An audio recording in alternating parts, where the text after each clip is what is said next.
Hi, anyone and everyone. This is Kim, the Humble Hermit from Come As You Are Oracle. I am going to do the collective for today. Today is Friday. It is April 10th, 2026. You may follow me on the Talk, the Tube, my blog, or not. Totally up to you. Take what resonates, leave what doesn't. If it doesn't fit, don't make it fit. If some of it fits, God's kiss. We love that for you. Whatever doesn't, leave it on the table for someone else. We don't want you taking on energy that wasn't meant for you. We're going to use the Legends of All Hallows Eve, La Bellanima 13 on Etsy. She's got a ton of decks on there, or she did. I haven't been on there in a while. I couldn't find this one, though, when I was on there last time. So maybe it was just me. Maybe it was hidden. Maybe I wasn't paying attention. Or maybe she retired it. I have no idea. Or I'll show it again for you, just in case. Hope everybody had a good Friday. I could not wait to get home. I got to work at a little after 4:30, had my coffee. No, sorry, I didn't have coffee. I had a cheese and salami stick and a little thing of spicy nuts because I needed something to eat this morning. And I was sitting there munching before work, before 5 a.m. And I was like, I just want to go home. I just want to go home. Please let me go home. Why can't I go home? It's like, oh, home. We got 2 on the table. Somebody's chasing the void. It's like somebody feels like they don't have, like, somebody feels empty, but they're chasing it, meaning they're trying to fill it, meaning probably low vibrational, probably addictions, things like that. Sex, drugs, alcohol, rock and roll. I think rock and roll is probably the only addiction I have right now. That and chocolate toffee. We got 3 on the table. It's because somebody can't have what they really want. Or maybe who they really want. Dun dun dun. You always get you always get sexually excited when you see a picture of Hannibal Lecter. I'm just kidding. Or maybe not, I do like Anthony Hopkins. I'm not going to lie. He's a great actor. We got 7 on the table. Look at this. It's someone. Someone's chasing the void because they can't have the person they really want, y'all. We got 7 on the table. We're doing 2 more shuffles. Look at this. Have I ever gotten a reading with this deck that's this clear? Like, seriously. I don't think so. I don't think so. I love this deck, too. I've always loved this deck. I'm pretty sure it's uncopyrighted. I'm pretty sure they made it and they weren't allowed to take these photos, but whatever. We got 8 with the bottom of the deck. I can't even, y'all. We got the hunt, chasing, void, feeling empty inside, restricted from true desires. We got ghosting, no closure, eternal love, destined to be. We got revenge for wrongdoings. We got irreplaceable, the one. And dream space, nocturnal meetings, bottom of the deck. Feminine, masculine, take how it resonates. It doesn't matter. Somebody is chasing their void. Somebody is chasing like low vibrational energies. Again, drugs, alcohol, women, men, sex, partying, gambling. Because they can't have the person that they want. Whoever this person is that they want, I'm just going to say it. I think that person ghosted them. I don't think this person ghosted that person. It could be. Take how it resonates. But when this card came out, I just heard they ghosted them. Like whoever this person is got ghosted. They feel like this was their person. Like this was supposed to be a match. Like this was supposed to be whoever's chasing this void thought that this was their person, their soulmate, their divine counterpart. They want revenge. A part of them wants revenge. A part of them wants to do something to this person that ghosted them. But deep down they can't. Like they have such a love for this person, they can't. They can't. Like even though they were ghosted, even though they feel like they got the shaft and this person can't have them, they still feel as though this is their person. This was supposed to be their person.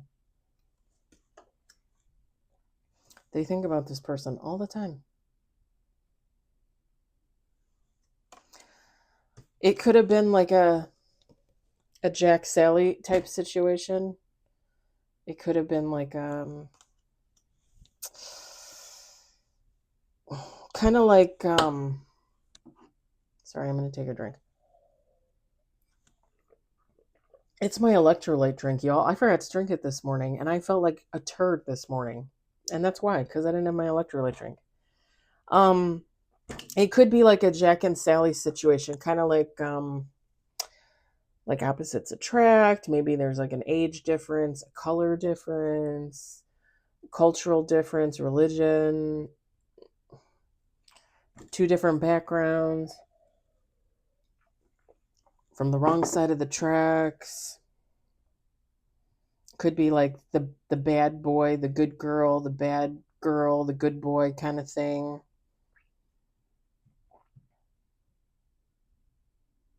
It doesn't matter though. This like seriously.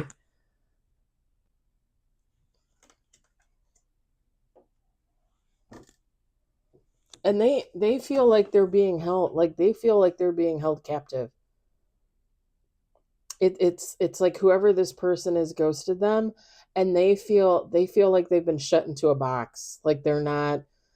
It gives like not being able to contact them, or maybe they're contacting them and they're not hearing anything back.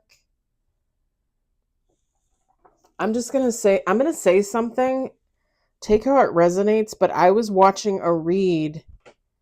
I don't know if it was yesterday or Wednesday on my day off, but I was watching a read, and the reader said, yeah, they're trying to contact you, but nobody's answering, like you're not answering. And the first thing that came to my mind was, maybe they didn't dial the right number. Maybe they didn't text the right number. Like if it was like a first time dial or a first time text, like maybe they didn't text the right number. I don't know. I don't know why that is relevant here. Maybe it's relevant for you. Maybe somebody is texting or calling and they're not getting a response because, or even email, right? Like if somebody decides, well, I'm going to shoot them an email because I don't want to be too invasive, but I want to get in touch with them, and they send the wrong freaking email. Maybe that's it. This person feels closed off. And I'm not going to lie, they kind of feel like they're being reprimanded. So I don't know. I think that has to do with more than the ghosting. I think it's like they feel like the divine is reprimanding them, like they did something wrong, or maybe they weren't always a good person, and they feel like the divine kind of kicked them in the, I heard the gonads. Kicked them in the groin with this connection, like they didn't expect it to turn out the way it did, and now they're feeling like, well, maybe this is my karma, like I'm having my person taken away from me.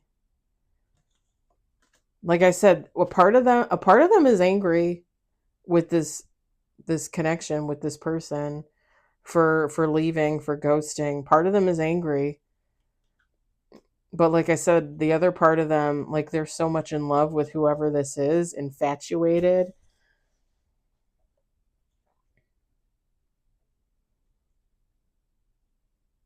Mm.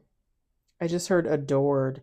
They adored this person. Like this is, I mean, adoration. Think about it. Like that means not only did they like love them and have feelings for them, but like they admired them. Like they probably put them on a pedestal, like, oh, this person's better than me, or maybe not even better, but like more accomplished, more in tune, more adult. I don't know. Like there's something adored.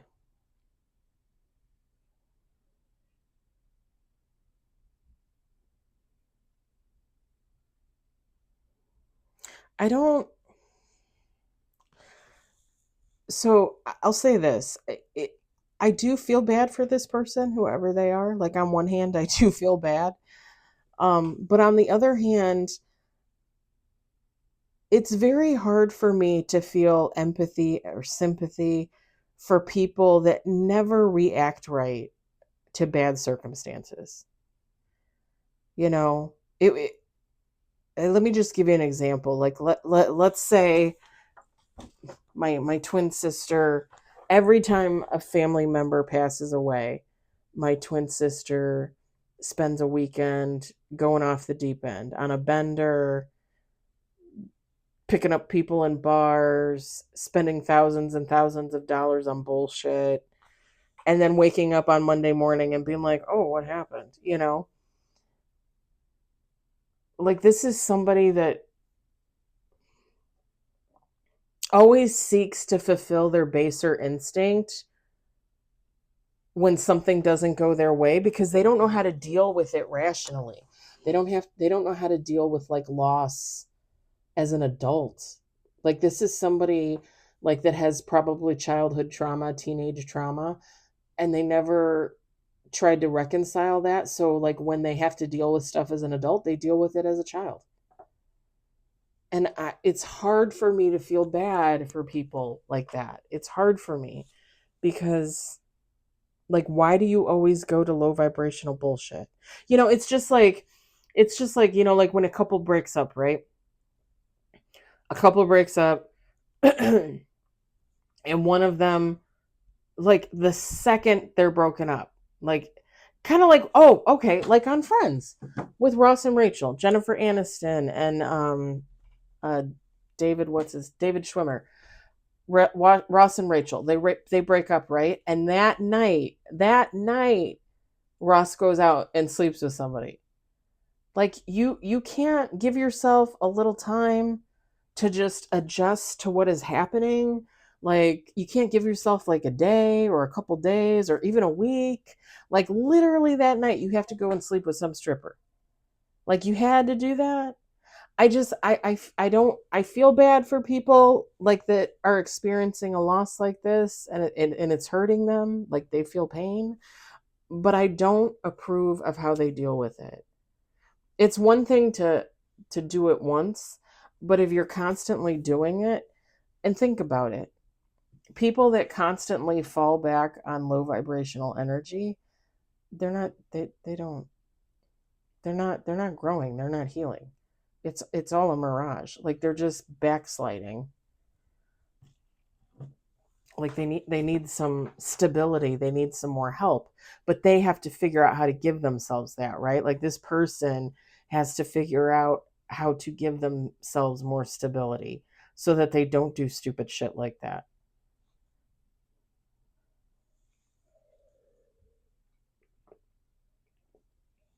It's like you're going through a divorce, and you decide to spend the weekend in Vegas with the boys or the girls, and you end up spending $25,000 at the tables.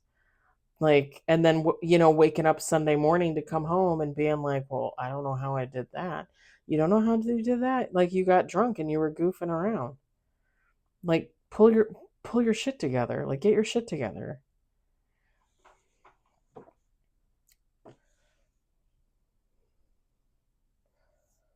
And I'm not saying that I've never done anything like that, right? But I'm learning. I have learned lessons from the past. I'm going to continue to learn, but at least I know, like, once I make that misstep in a direction, like, I'm like, oh, I'm never doing that again. But this gives somebody that I'm not going to, like, this is somebody that just falls back into the same BS every time. It just so happens now they're falling into the BS because they lost their person. They lost the one.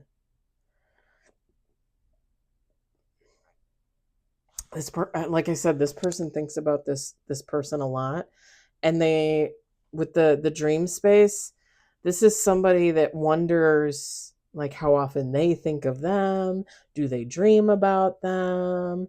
Do they do they have nightmares? Like, what do they think of them? What's their opinion?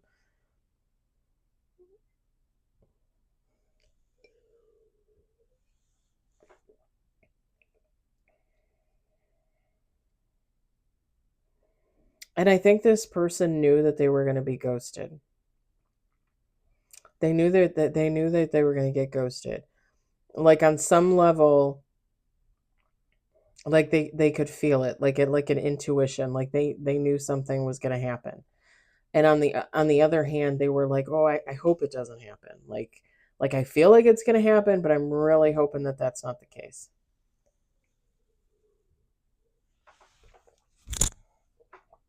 I'm just going to finish this.